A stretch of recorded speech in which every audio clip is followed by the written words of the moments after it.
Unit 3 Subdit 3 Jatanras Polda Sumsel berhasil ngaman ke sikok tersangka spesialis maling kabel optik bawah tanah jaringan internet. Tersangka bernama Joni dak berkutik pas ditangkap di rumahnya di Jalan Sungai Tawar, Kelurahan 29 Ilir, Kecamatan Ilir Barat 2. Selain itu, anggota berhasil ngaman ke barang bukti selongsong kulit kabel tanah warna hitam sepanjang 4 meter, pisau dak bergagang sama serabut kabel.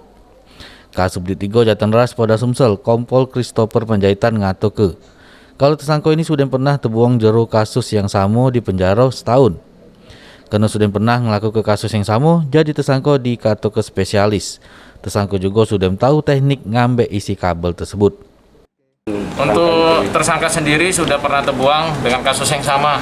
Jadi dia dengan kasus yang sama, hukumannya 1 tahun. Dan ini mengulangi kembali melakukan pengambilan terhadap kabel IndiHome. Spesialis berarti ya, Pak? Nah, untuk saat ini karena dia sudah 2 kali berarti sudah spesialis dan dia sudah tahu bagaimana teknik untuk mengambil kabel tembaga yang ada di dalam kulitnya ini. Juru kejadian ini korban yang merupakan PT Telkom mengalami kerugian 10 juta rupiah. Tersangka kena pasal 363 KUHP, diancam hukuman di pucuk 5 tahun penjara. Mulyadi, PAL TV.